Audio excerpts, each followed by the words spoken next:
এক বৃদ্ধ তার নাতিকে বলছে যে এই পাথরটা নিয়ে তুমি 3টি জায়গায় যাবে, তবে কাউকে এই পাথরটা তুমি বিক্রি করবে না, কিন্তু পাথরটার মূল্যটা তুমি জেনে আসবে। তার কারণ ছিল সেই নাতি সব সময় দাদুকে বলতো, দাদু এটা বেশি বড় নাকি এটা বেশি বড়, এই ধর্ম বড় নাকি ওই ধর্ম বড়, এই কাজটা বড় নাকি ওই কাজটা বড়, এভাবে সব সময় নাতি জিজ্ঞাসা করত। তো যার কারণে নাতিকে মূল্য কি সেটা বোঝানোর জন্য এই পাথরটা দিল। তো দাদুর কথা অনুসারে নাতনি প্রথমে এক আলু বিক্রেতার কাছে গেল। তা আলু বিক্রেতার কাছে গিয়ে নাতি বলছে, আমার কাছে এটা খুব সুন্দর একটা পাথর আছে, এই পাথরটা আমি আপনাকে বিক্রি করতে চাই। তো তিনি পাথরটা নিলেন, নিয়ে নড়াচড়া করে দেখলেন, বলছে ঠিক আছে, তোমার পাথরটা আমার শের মাপা কাজে খুব ব্যবহার হবে, তো সুতরাং তোমাকে এই পাথরের পরিবর্তে কিছু আলু তোমাকে দিতে পারি। আলু বিক্রেতার কাছে গিয়েছে যখন বলছে প্রথমজন, তো তোমাকে সেই হিসেবে কিছু আলু আমি দিতে পারি এই পাথরের বিনিময়ে। ওদের ঠিক আছে, দিতে হবে না, আমি আরও অন্য জায়গায় দেখি।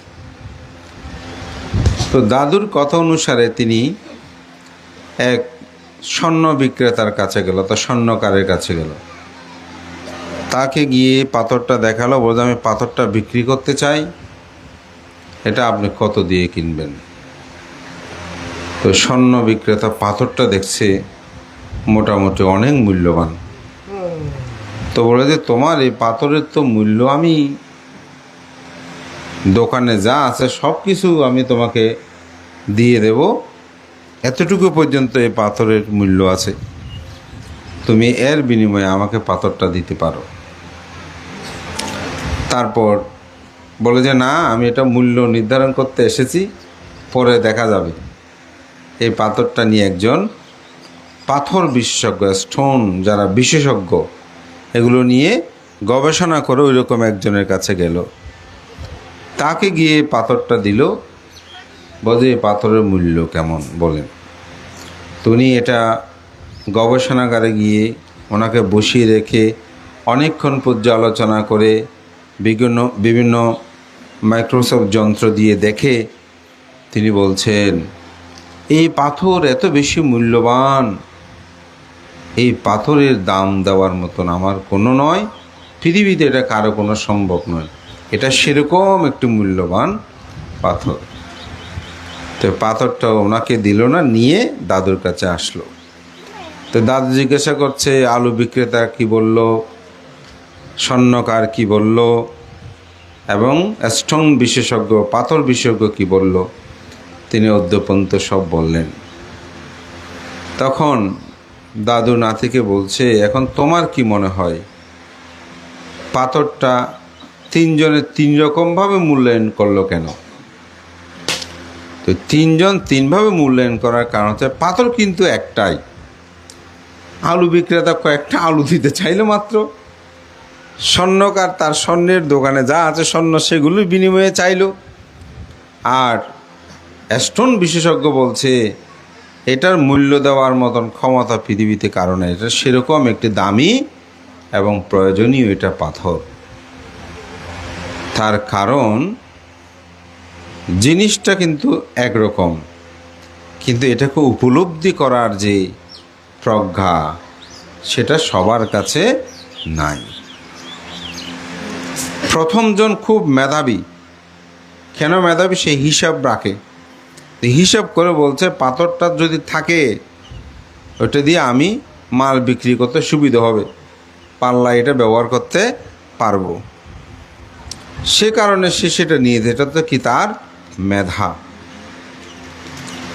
আর যিনি সমস্ত স্বর্ণ বিনিময়ে এটা নিতে চেয়েছে তিনি কিন্তু জ্ঞানবান, অর্থাৎ তার মধ্যে জ্ঞান আছে, এটার বিনিময়ে এটা এরকম, এটা তেমন, এটাও গুরুত্বপূর্ণ।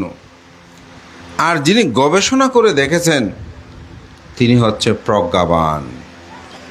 তিনি প্রজ্ঞাবান, তিনি প্রজ্ঞা দিয়ে এটাকে দেখেছেন, এটার ভিতরে কী আছে, কেমন আছে, এটা কী কাজে ব্যবহৃত হয়, এটা থাকলে কেমন হবে, এই সব কিছু গবেষণা করে সে দেখছে এটার মূল্য নির্ধারণ করা যাবে না। ঠিক বুদ্ধির ধর্ম, আজকে যে সঙ্গদান, এই পুণ্যময় কর্ম, এটাকেও ঠিক তিনজনের তিনভাবে মনে করবে। কিছু মানুষ মনে করবে বান্তাদেরকে দান দিলাম, বান্তারা আমাদেরকে আশীর্বাদ দেবে, পুণ্য দেবে, বাস এটা আমরা পেয়ে গেছি, এই ধরনের মনে করবে কিছু। দান করেছে এরকম, ওই আলু বিক্রেতার মতো, বান্তারা এসেছে খুব খুশি হয়েছি, আমাদেরকে ভালো খাবার দাবার খাওয়ালো, বান্তাদেরকেও দিয়েছে, উনি এতটুকু পরিমাণ কি চিন্তা করবে। আর কিছু ব্যক্তি চিন্তা করবে দান করেছে, পুণ্য হয়েছে, জন্ম জন্মান্তরে এই পুণ্য পারামে লাভ, দান যেহেতু করেছে আরও দান পাবো, এই ধরনের চেতনা আসে না। আর কেউ চিন্তা করবে সেরকম, এই পুণ্যকর্ম করেছি, দান করেছি, আমিও পাবো, আমারও প্রাপ্তি হবে। তৃতীয় হচ্ছে সেই ব্যক্তি আর যেন চিন্তা করবে আমি এই দান কর্ম, অষ্টপরিষ্কার, সঙ্গদান, পুণ্য কর্মাদি আমি সম্পাদন করেছি, এই পুণ্য প্রভাবে জন্ম দুঃখ, জরা দুঃখ, ব্যাধি দুঃখ, মরণ দুঃখ, অপ্রিয় সংযোগ দুঃখ, প্রিয় বিয়োগ দুঃখ, স্ফুত বস্তু অলাভ দুঃখতা যাহা চাই তা না পাওয়ার দুঃখ, সংক্ষেপে পঞ্চপাদান স্কন্ধ দুঃখ থেকে আমি মুক্তি লাভ করব। এটা ভাববে কে? যার মধ্যে প্রজ্ঞা আছে। এই প্রজ্ঞা দিয়ে যখন চিন্তা করবে, কেউ সুনাম করুক কেউ না করুক এটা নিয়ে তিনি চিন্তা করবে না, কেউ ভালো বলুক কেউ ভালো না বলুক এটা নিয়ে চিন্তা করবে না। তিনি চিন্তা করবে যে না, আমার অন্তর্জগতের সমস্ত আসক্তি তৃষ্ণা ক্ষয় করার জন্য আমার এই দানকর্ম পুণ্যকর্ম। সুতরাং ওখানে কে সুনাম করলো কে দুর্নাম করলো এগুলো নিয়ে তিনি ভাববেন না, কারণ ওনার চেতনা থাকবে আমি যেন দুঃখ থেকে মুক্তি লাভ করতে পারি।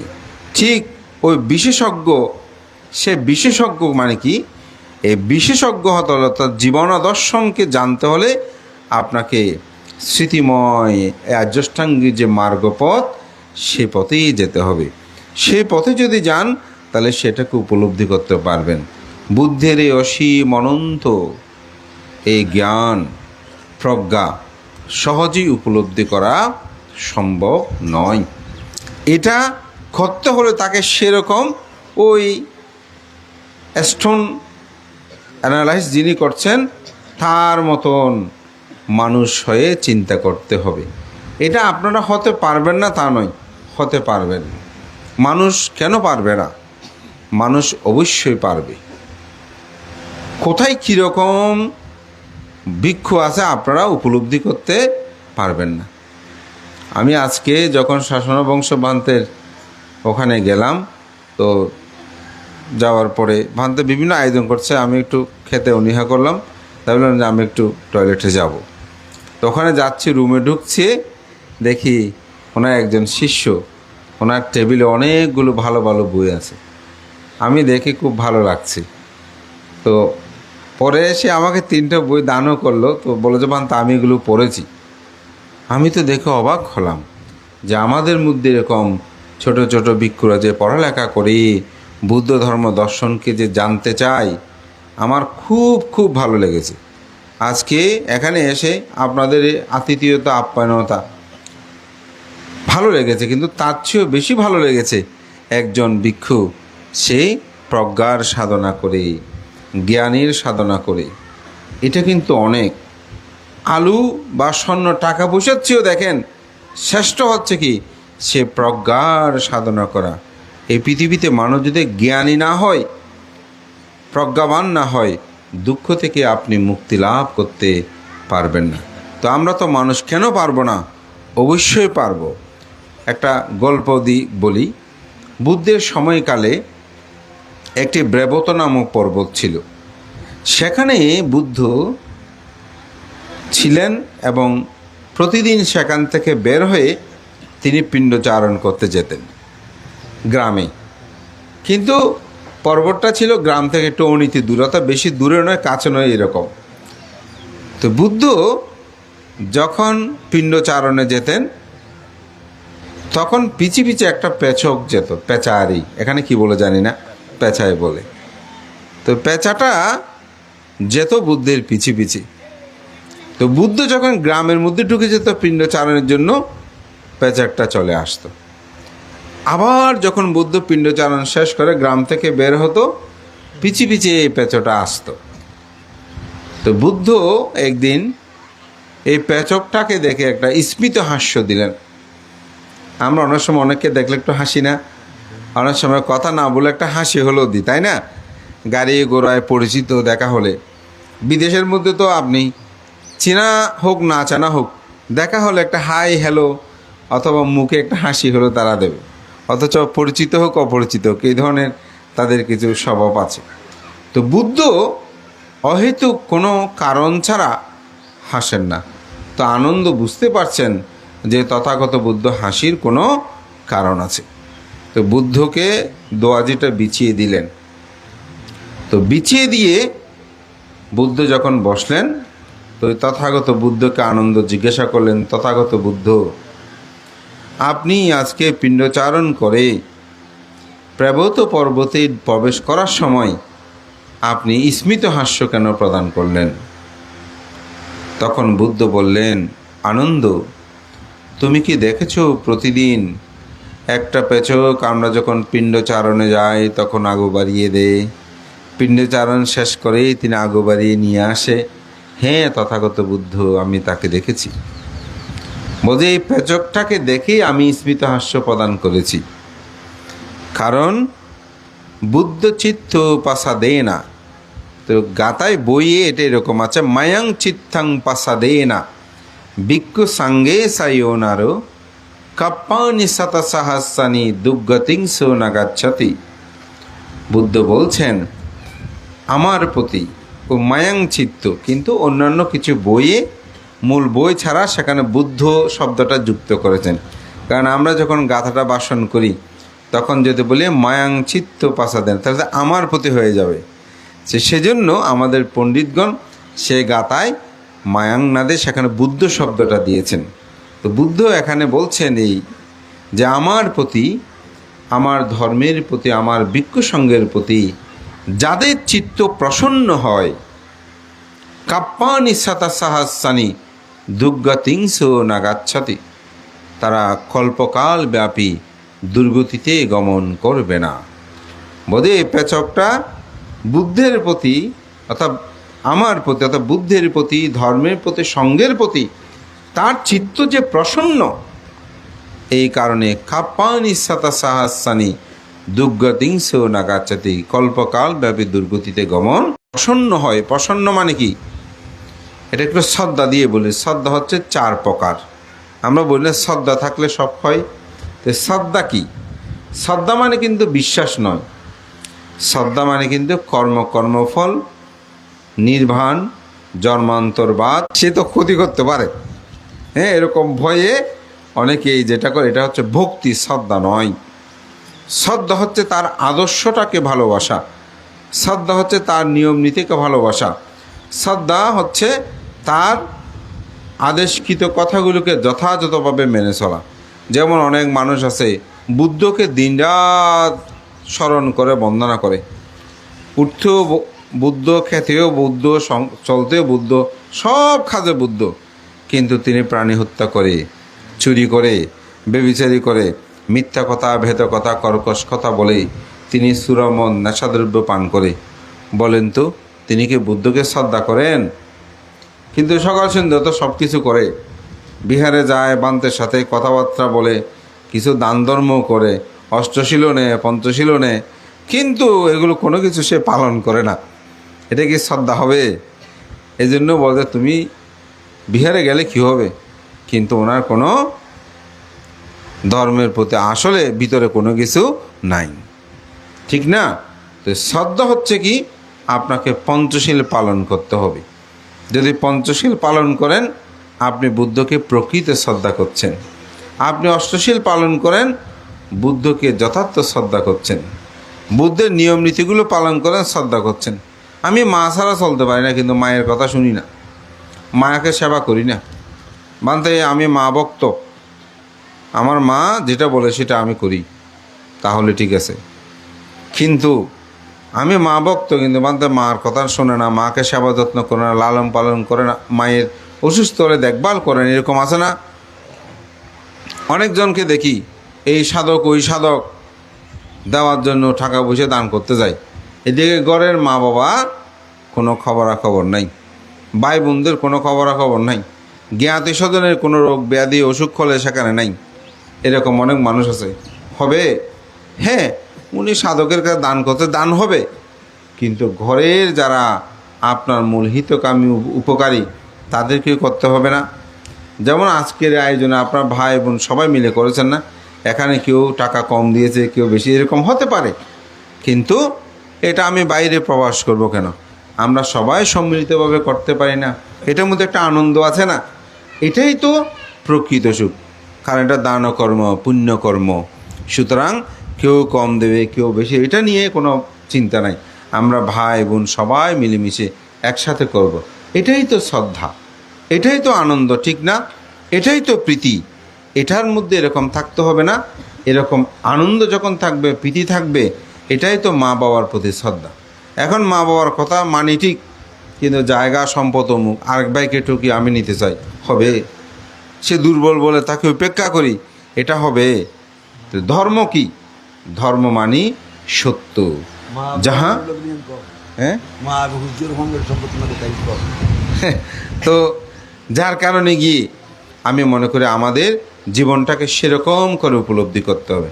তো বুদ্ধের ধর্মটাও কি সেরকম, যখন আপনি প্রজ্ঞা দিয়ে সেটাকে বিচার করবেন। তো সুতরাং আমরা তো পশু পাখি না, আমরা মানুষ। আমাদের জ্ঞানটা আরও বিশাল নয়? আমাদেরটা আরও বেশি। পৃথিবীর শ্রেষ্ঠ বলা হচ্ছে না মানব জন্ম দুর্লভ? তো আমরা যদি বুদ্ধের ধর্মকে সঠিকভাবে আচরণ করি, বুদ্ধের ধর্মকে সঠিকভাবে প্রতিপালন করি, এবং সে ওই যে স্টোনের মতন, গবেষকের মতন আমরা যখন বুদ্ধের ধর্মকে গবেষণা করে এটাকে উপলব্ধি করব, তখন বুদ্ধের ধর্মটা যে অতুলনীয়, এটার মূল্য যে কখনো পরিমাপ করা যাবে না, এটা তিনি তখন বুঝতে পারবেন। এটা যখন তিনি বুঝতে পারবেন, তখন তাকে বলতে হবে না আর প্রাণী হত্যা করবেন না, চুরি করবেন না, ব্যভিচারী করবেন না, মিথ্যা কথা ভেদ কথা বলবেন না, সুরমন নেশাদ্রব্য সেবন করবেন না। বুদ্ধের যে লোকোত্তর ধর্মের 8 প্রকার লোকোত্তর চিত্ত আছে, সে 8 প্রকার লোকোত্তর চিত্ত কি? শ্রোতাপত্তি, শ্রোতাপত্তি ফল, সকিতগামী, শতকিতগামী ফল, অনাগামী, অনাগামিত্ব ফল, অরহত, অরহত্ব ফল। এটা যখন মানুষ অর্জন করে, তখন তাকে যদি আপনি কোটি টাকাও দেন যে তুমি একটা প্রাণী হত্যা করো, চুরি করো, ব্যভিচারী করো, মিথ্যা কথা ভেদ কথা বলো এবং সুরমদ নেশা পান করো, কোটি কোটি টাকা দিলেও তিনি সেটা কখনো করতে পারবে না। কেন পারবে না? তার চিত্তটা সেরকম হয়েছে। শিমবিচি দেখেছেন? শিমবিচি, তো শিমবিচি যখন শুকিয়ে মোটকার মধ্যে রাখা হয়, পটের মধ্যে রাখা হয়, সেখানে কি অঙ্কুরোদ্গমন হয়? হয় না। তো শিমবিচিটাকে যখন মাটির মধ্যে পুঁতে ফেলেন, মাটির মধ্যে রাখেন, সেখানে আলো বাতাস পানি মাটি সেগুলো পায়, সারি উপকরণ, তখন সে কি হয়? ওই শুকনো সে বিচিটা আবার অঙ্কুরোদ্গমন হতে বৃক্ষ হয়ে ওঠে, ঠিক না?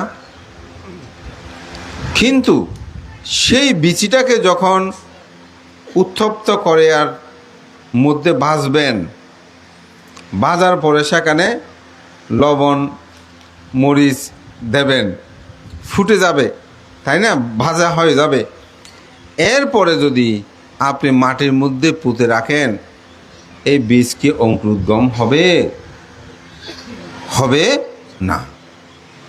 এই জন্যই বলা হচ্ছে রত্নশ্রুতে কি নাং পুরাণাং নবং নাত্তি সম্ভবং বিরক্ত চিত্ত আয়াতিকে ভাবাস্মিং তে কিন বীজ আবিরুল্লাহি সন্ধ্যা নিভন্তি ধীরায়তাইং পদীপ ইধম্পে সঙ্গে রতনং পনীতং এতেন সস্যেন সুভক্তি হতো। এখানেই বলছে পুরাতন বীজ, যেমন এটা যখন ভাজা হয়, এটা যখন আর অঙ্কুরোদ্গমন হবে না, এটা যেখানে রোপণ করবেন করেন, সেটা আর গজিয়ে উঠতে পারবে না। যেহেতু তার গজিয়ে ওঠার সমগ্র উপকরণ আগুনে ভেজেছেন, তারপর কি করেছেন, মরিচ, লবণ, পানি দিয়ে এটাকে ফুটিয়ে ফেলেছেন, এটা আর হবে না। ঠিক আমাদের চিত্তের মধ্যেও লোভ আছে, দেশ আছে, মোহ আছে। সেটাকে যেমন ওই তেল মরিচ আগুনের মতন শীল, সমাধি, প্রজ্ঞা দিয়ে ভাসতে শুরু করবেন।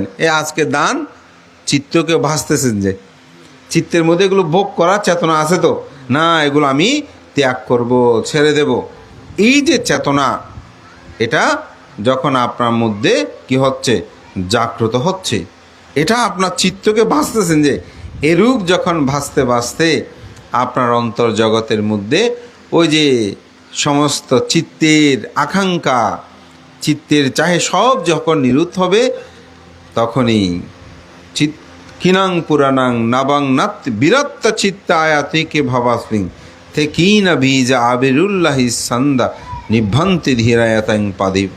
তখন এই চিত্তটা নির্মূল হবে, নির্বাণমুখী হবে, তখন আর নতুনভাবে সেটা আর জাগ্রত হবে না, পুনর্জন্ম হবে না। তো পুনর্জন্ম নিরোধ হলেই তো দুঃখ নিরোধ। আমরা যে এখানে যত দুঃখ পাই, সমগ্র দুঃখের মূল কি, জন্ম। এই জন্য প্রথমেই আছে কি, জাতিপি দুঃখা। বুদ্ধ সিদ্ধার্থ অবস্থায় প্রথমে 3টে দুঃখ দেখেছিলেন। কি কি? জরা দুঃখ, ব্যাধি দুঃখ, মরণ দুঃখ, তাই না? তো বুদ্ধ যখন ধর্মচক্র প্রবর্তন সূত্রের মধ্যে দুঃখ কি তার ব্যাখ্যা দিচ্ছে, তখন বুদ্ধ কি ব্যাখ্যা দিলেন? অথচ প্রথমত তিনি 3টে দুঃখ দেখেছেন, সে কথা না বলে বুদ্ধ প্রথমে কি বললেন, জাতিপি দুঃখা, তাই না? জন্ম দুঃখ, তারপর বলতেছে জরা দুঃখ, ব্যাধি দুঃখ, মরণ দুঃখ। কারণ বুদ্ধ গয়ার বুদ্ধিরুমে তলে বসেই তিনি আবিষ্কার করলেন জন্মই হচ্ছে দুঃখ। এই জন্মের কারণে জরা, ব্যাধি, মৃত্যুর এই আখরেই আমরা কি নিমজ্জিত।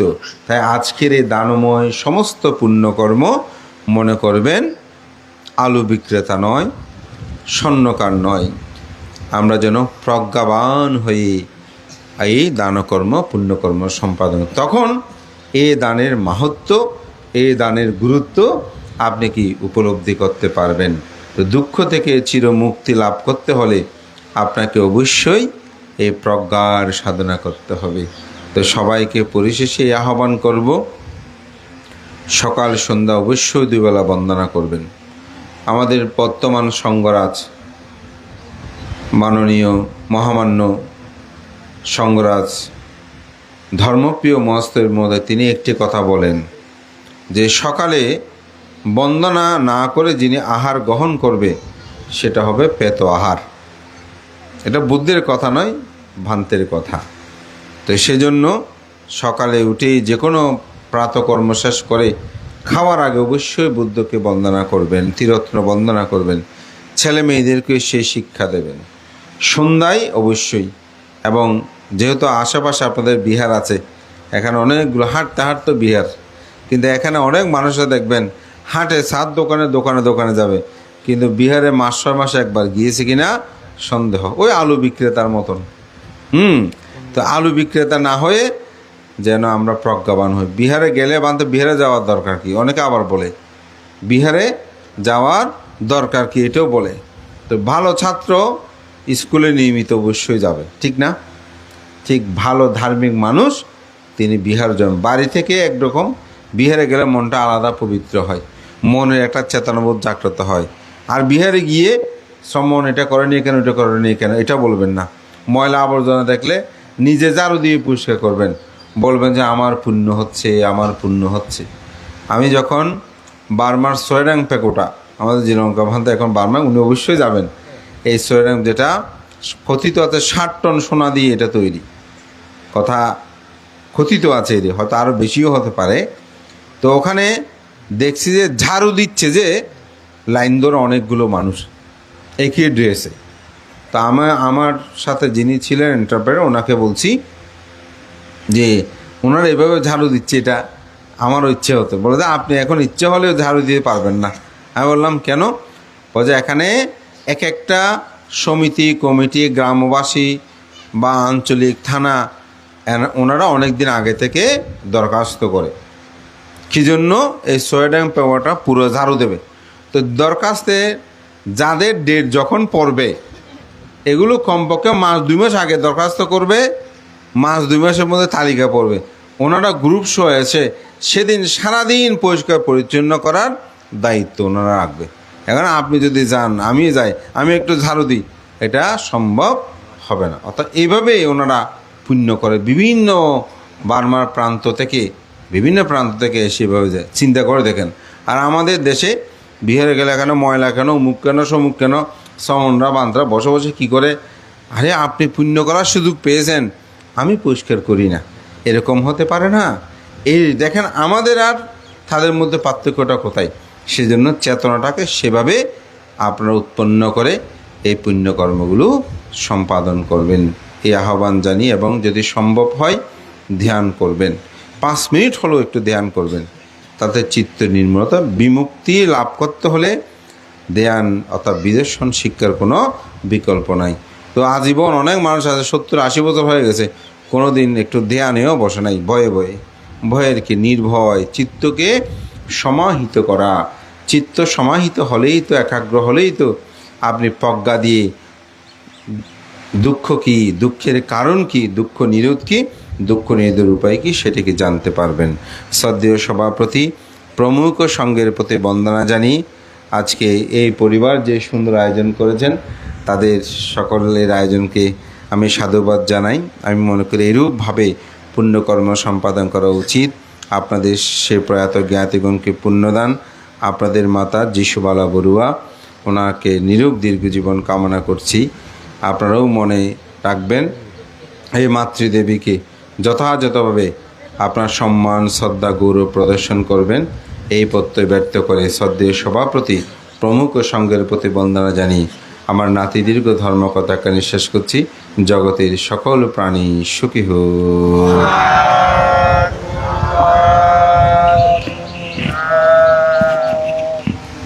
সধর্মপ্রাণ দায়ক দায়িকা, উপাসক উপাসিকা, আজকের অনুষ্ঠানে কাল উপযোগী, সময় উপযোগী সধর্ম দেশনা জাগতিক এবং পারমাত্মিক সারি আর্যসত্য আর্যশ্রেণীর মাধ্যমে প্রজ্ঞা সাধনার বক্তব্য প্রদান পুণ্যদান করলেন এস লোকজিৎ মহাস্থবী।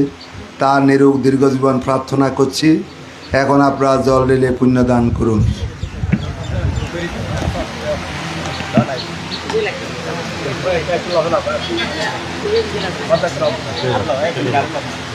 বললাম তো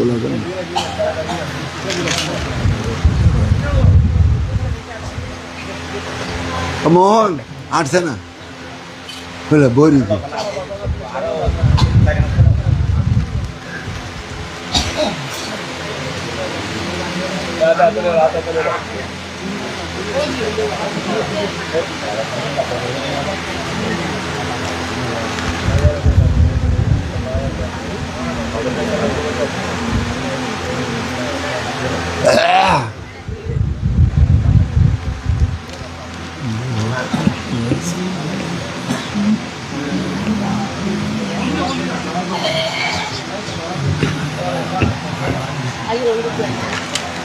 দেখাম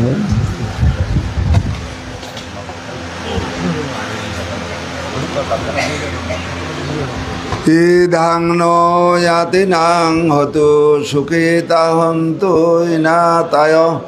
ইদাং নো ইয়াতি নাং হতু সুখিতা হন্তু ইনাতায়।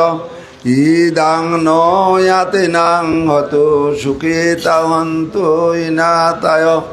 উন্নামে উদকাং ওয়াট্টাং যথা নিন্নাং পাবাত্তাতি।